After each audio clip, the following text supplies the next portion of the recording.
Tapi perlu diketahui, zaman kita sekarang ini memang kita mengatakan merdeka, tetapi kenyataannya ya mohon maaf, kita ini belum merdeka. Maka jangan berhenti berjuang. Kita ini belum merdeka.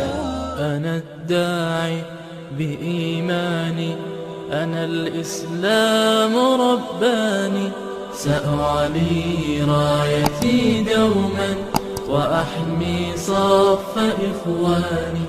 Ya, silakan semua menjadi bahan pikiran. Silakan untuk semuanya berpikir dengan baik. Ya. Ya, mana sebenarnya yang sesuai dengan akal sehat, dengan mana yang hanya sesuai dengan omongan-omongan saja gitu. Ya terus terang kalau di Bengkulu ini saya dari masjid ke masjid banyak sekali. Ada yang memang sangat ketat sekali, pokoknya harus jarang, itu pengurusnya sekali langsung. Tapi ada yang tenang, nggak ada jeda sama sekali gitu. Ya, saya hampir sholat tuh tidak di satu masjid. Ya begitu kondisi kita sekarang. Dan saya perhatikan kayaknya nggak ada beda, yang rapat dengan yang renggang kayaknya biasa-biasa aja gitu. Yang rapat juga nggak ada di situ, bergelimpangan nggak ada, malah sampai sekarang nggak ada juga gitu yang terkena juga gitu. Begitu. Maka silakan semuanya untuk berpikir dengan sebaik-baiknya. Karena misalnya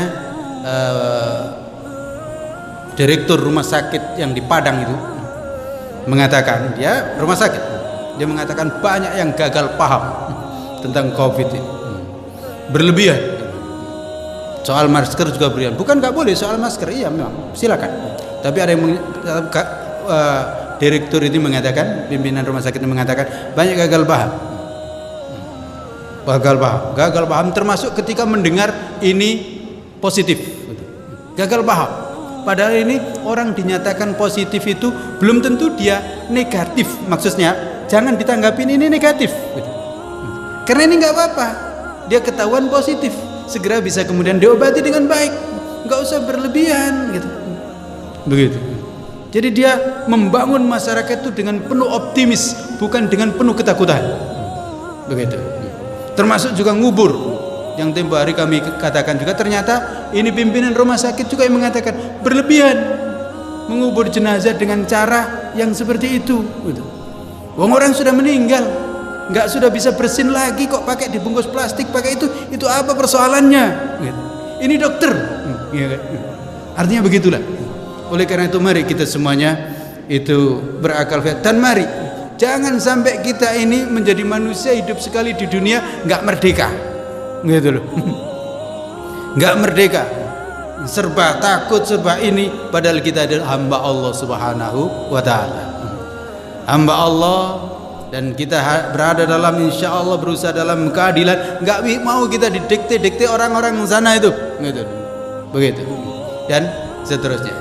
Tapi perlu diketahui, zaman kita sekarang ini memang kita mengatakan merdeka, tetapi kenyataannya ya mohon maaf, kita ini belum merdeka. Maka jangan berhenti berjuang.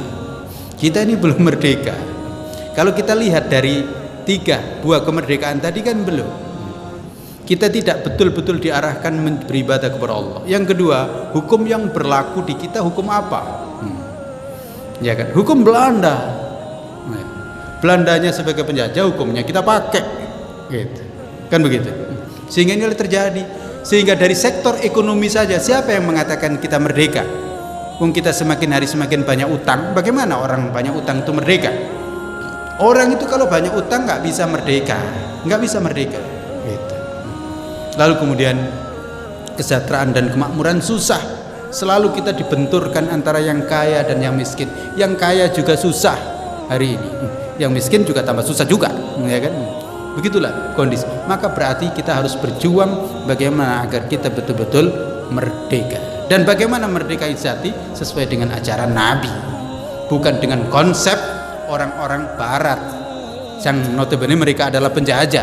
Bagaimana kita mewujudkan kemerdekaan sesuai dengan konsep mereka? Ya sulit itu terjadi. Tapi mudah-mudahan anak-anak kita semuanya nanti terus bergerak dan menjadi hamba-hamba Allah sejati yang mengikuti Nabi Muhammad sallallahu alaihi wasallam. Subhanakallahumma rabbana wa bihamdika asyhadu an la ilaha illa anta astaghfiruka wa atubu ilaik. Assalamualaikum warahmatullahi wabarakatuh.